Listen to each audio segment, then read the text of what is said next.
welcome to the Curious World of MrRay. I'm your friend and host, MrRay.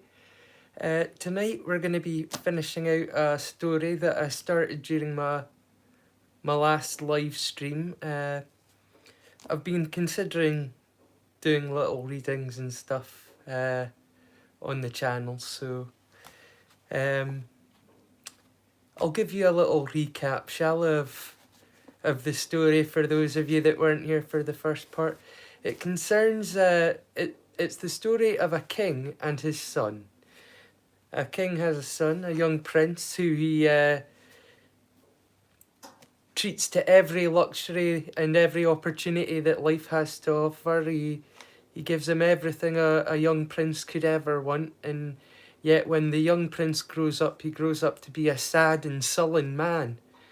And the father thinks that at first it's because he needs someone to love. He doesn't have a wife, so he fills up a room with the portraits of all the most beautiful, eligible women in the land, and upon the king showing the son this plethora of beautiful women, he says, "Father, that's not the issue. It's not love that makes me sad. It's the fact that I'll die one day, and I need to find the land of immortality."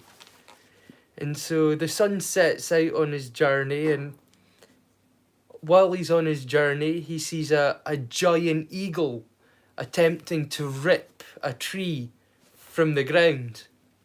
It's a massive tree, and the eagle's flapping, but it won't give way. And when the eagle sees the prince, it flies to the ground, and it magically turns into a king. And the king invites the prince to dinner and explains that he and his family are cursed to live until he is able to rip the tree from the ground. And it will take at least 600 years. If he marries his daughter, that's as good as immortality. But the young prince says, no, I can't stay. 600 years is too short a time. I'm looking for the land of immortality. But they give him a box, a gift with a box with the picture of the princess, and whenever he looks at it, it'll carry him over land or through the air to whatever destination he wishes to go. This incredible trinket. And using this trinket, he travels to a place where he meets a man, a worker, a labourer, trying to move a mountain one tuft of dirt at a time. And when the labourer sees the man, he magically turns into a bald king and tells him that, well, come and have dinner with me. And he explains that he is cursed and his family are cursed to live forever until he is able to move the mountain a clod at a time, and it will take at least 800 years. If he marries one of his daughters, surely 800 years is enough for any man, you know. Why not stay with him? He says, no, I can't stay with you because 800 years isn't long enough. I'm looking for the land of immortality, and that's where the story was left off. So we're about to pick up where the story left off. So next morning he bade them farewell. Though the princess begged him to stay with her with all her might, and when she found that she could not persuade him, she gave him as a remembrance a gold ring. This ring was still more useful than the box, because one wished oneself to any place there was because when one wished oneself to any place, one was there directly, without even the trouble of flying to it through the air. Then the prince put it on his finger, and thinking of her heartily, went his way. Sorry about the rough start. I promise I'll improve. I'm just getting myself into it. Hey everyone, how's it going? I'm just reading the end of the story. He walked on for some distance, and then he recoiled the ring. Then he recollected the ring and thought he would try it if the princess had spoken truly as its powers.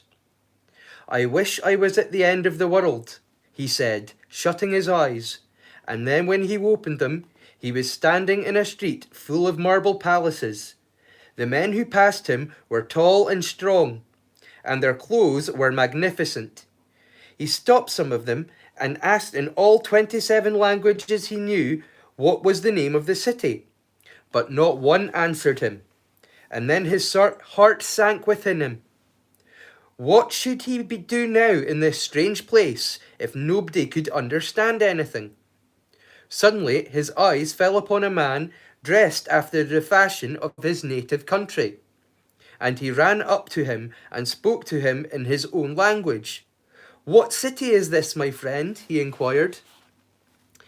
"It is the capital city of the Blue Kingdom," replied the man.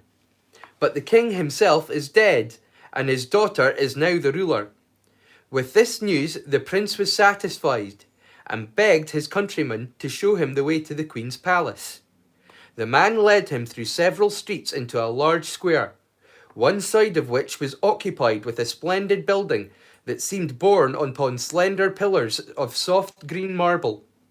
In front of a flight of steps, and on these the queen was sitting, wrapped in a veil of shining silvery mist, listening to the compliments of her people and dealing out justice. When the prince came upon her, she saw directly that he was no ordinary man, and telling her chamberlain to dismiss the rest of her patrons for the day, she signed to the prince to follow her to the palace. Luckily, she had been taught his language as a child, so they had no difficulty in talking together.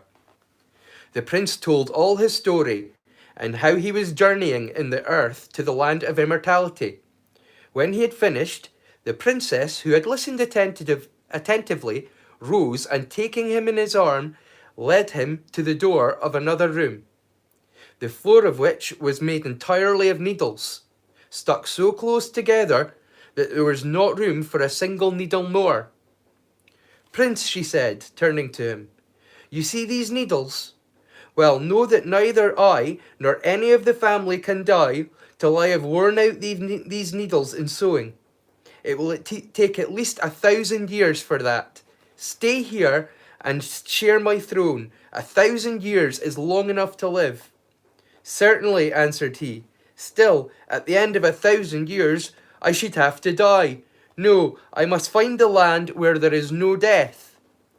The queen did all she could to persuade him to stay, but as her words proved useless, at length she gave it up. Then she said to him, Are you will not stay? As you will not stay, take this little golden rod as remembrance of me. It has the power to become anything you wish it to be, when you are in need." So the prince thanked her, and putting the rod in his pocket, he went his way. Scarcely had he left the town behind him, when he came to a broad river which no man might pass, for he was standing at the end of the world, and this was the river that flowed round it. Not knowing what to do next, he walked a little distance up the bank, and there, over his head, a beautiful city was floating in the air. He longed to get to it, but how? Neither road nor bridge was anywhere to be seen, yet the city drew him upwards, and he felt that here at last was the country which he sought. Suddenly he remembered the golden rod which the mist-veiled queen had given him. With beating heart he flung it to the ground, wishing with all his might that it should turn into a bridge, and fearing that after all that this might prove beyond its power. But no, instead of the rod stood a golden ladder leading straight up to the city of the air. He was brought about to enter the golden gates, where then he sprang about him a wondrous beast, whose like he had never seen. "Out sword from sheath," cried the prince, springing back with a cry, and the sword leapt from the scabbard and cut off some of the monster's heads. But others grew again directly, so that the prince, pale with terror, stood where he was, calling for help, and put his sword back in the sheath again. The queen of the city heard the noise and looked from her window to see what was happening. Summoning one of her servants, she bade him go to the rescue of the stranger and bring him to her. The prince thankfully obeyed her orders and entered her presence. The moment she looked at him, the queen also felt that he was no ordinary man, and she welcomed him graciously and asked him what had brought him to the city. In answer, the prince told her all his story and how he had travelled long and far in search of the land of immortality. "You have found it," she said, "for I am a queen over life and over death. Here you may dwell among the immortals." 1,000 years have passed since the prince first entered the city, but they had flown so far and so fast that time seemed no more than 6 months. There had not been one instant in 1,000 years that the prince was not happy, till one night when he dreamed of his father and mother. Then the longing of his home came upon him with a rush, and in the morning he told the queen of the immortals that he must go and see his father and mother at once. The queen stared at him in amazement and cried, "Why, prince, are you out of your senses? It is more than 800 years since your father and mother died. There will not even be their dust remaining." "I must go all the same," he said. "Well, do not be in a hurry," continued the queen, understanding that he would not be prevented. "Wait till I make some preparations for your journey." So he unlocked the great treasure chest and took out 2 beautiful flasks, one of gold and one of silver, which he hung around his neck. Then she showed him a little trapdoor in one corner of the room and said, "Fill the silver flask with this water, which is below the trapdoor. It is enchanted, and whoever you sprinkle with the water will become a dead man at once, even if he had lived 1,000 years. The golden flask you must fill with the other water here," she added, pointing at the well in the other corner. "It springs from the rock of eternity.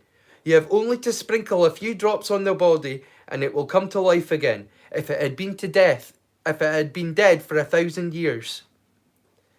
The prince thanked the queen for her gifts, and bidding her farewell, went on his journey. He soon arrived to the town where the mist-veiled queen reigned in her palace, but the whole city had changed, and he could scarcely find his way through the streets. In the palace itself all was still, and he wandered through the rooms without meeting anyone to stop him. At last he entered the queen's own chamber, and there she lay with her embroidery still in her hands, fast asleep. He pulled at her dress, but she did not waken. Then this dreadful idea came over him, and he ran into the chamber where the needles had kept. But it was quite empty. The queen had broken the very last over the work she had held in her hand, and with it the spell was broken too, and she lay dead. Quick as thought, the prince pulled out the golden flask and sprinkled some of the drops of the golden water over the queen. In a moment she gently moved and raised her head and opened her eyes. "Oh, my dear friend, I am so glad you wakened me. I must have slept a long while." "You would have slept till eternity," answered the prince, "if I had not been here to waken you." At these words the queen remembered about the needles. She knew now that she had been dead, and that the prince had restored her to life. She gave him thanks from her heart for what he had done, and vowed that she would repay him any time she ever got a chance. The prince took his leave and set out for the country of the bald-headed king. As he drew near the palace, he saw that the whole mountain had been dug away, and that the king was laying dead on the ground, his spade and bucket beside him. But soon as the water from the golden flask touched him, he yawned and stretched himself, and slowly rose to his feet. "Oh, my dear friend, I am so glad to see you," cried he. "I must have slept a long while." "You would have slept till eternity had I not been here to waken you," answered the prince. And the king remembered the mountain, and the spell, and the vow to repay the service if he had ever had the chance. And he vowed to repay the service if he ever had the chance. Further along the road, which led to his old home, the prince found the great tree torn up by its roots, and the king of the eagles sitting dead on the ground, with his wings outspread as if for flight. A flutter ran through the feathers as the drops of water fell on them, and the eagle lifted his beak from the ground and said, "Oh, how long must I have slept? How can I thank you for having awakened me, dear good friend?" "You would have slept till eternity had I not been here to waken you," answered the prince. And then the king remembered about the tree and knew that he had been dead, and promised, if he ever had the chance, to repay the prince to do what he had done for him. At last, he reached the capital of his father's kingdom. But upon reaching the palace where the royal upon reaching the place where the royal palace had stood, instead of the marble galleries where he used to play, there lay a great sulphur lake, its blue fumes darting into the air. How was he to find his father and mother and bring them back to life if they were lying at the bottom of that horrible water? He turned away sadly and wandered back into the streets, hardly knowing where he was going, when a voice behind him cried, "Stop, Prince! I have caught you at last! It is 1,000 years since I first began to seek you." And there beside him stood the old white-bearded figure of Death. Swiftly he drew the ring from his finger, and the king of the eagles and the bald-headed king and the mist-veiled queen hastened to his rescue. In an instant they had seized upon Death and held him tight, till the prince could have time to reach the land time to reach the land of immortality. But they did not know how quickly Death could fly, and the prince only had 1 foot across the border when he felt the other grasped from behind, and the voice of Death calling, "Halt! You are mine!" The Queen of Immortals was watching from her window, and cried to Death that he had no power in her kingdom, and that he must seek his prey elsewhere. "Quite true," answered Death, "but his foot is in my kingdom, and that belongs to me." "At any rate, half of him is mine," replied the Queen. "And what good can the other half do to you? Half a man is no use, either to you or to me. But this one I will allow you to cross into my kingdom, and he will decide by a wager whose he is." And so it was settled. Death stepped across the narrow line that surrounds the land of immortality, and the Queen proposed a wager which was to decide the prince's fate. "I will throw him up into the sky," she said, "right into the back of the morning star, and if he falls down into the city, then he is mine. But if he should fall outside the walls, then he shall belong to you." In the middle of the city there was a great open square, and the Queen wished the wager, which is where the Queen wished the wager to take place. When all was ready, she put her foot under the prince and swung him up into the air. Up, up he went, high amongst the stars, and no man's eyes could follow him. She had thrown him straight up. The Queen wondered anxiously, if not, he would fall outside the walls, and she would lose him forever. The moment seemed long while she and Death stood gazing up into the air, waiting to know whose prize the prince would be. Suddenly they both caught sight of a tiny speck no bigger than a wasp, right up in the blue. He was coming straight. No. Yes. But as he was nearing the city, a light wind sprang up and swayed him in the direction of the wall. Another second and he would have fallen half over it, when the Queen sprang forward and seized him into her arms and flung him into the castle. She commanded her servants to cast Death out of the city, which they did, with such hard blows that he never dared to show his face again in the land of immortality. There we go. Well, I really hope you enjoyed that reading. Like I say, it wasn't something that was mega planned. I started reading the story during the last stream, and I felt like it was getting away from the watch along, but I hope to improve. If you enjoy this, there are lots and lots of stories I can tell, and I can either read them verbatim like I did here, or if you liked my recap, I can always read stories ahead of time and then tell you them myself in less of a recap version, in a more full version than just a basic recap. But I really hope you enjoyed that. I'm just going to have a quick look through the... Hey, Pickle, how's it going? Hey, Will. Hello, Carly.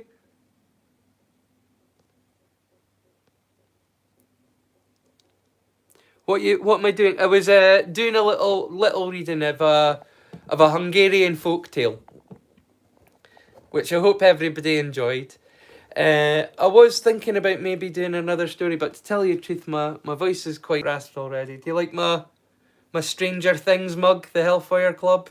It's their little D&D group in the Stranger Things.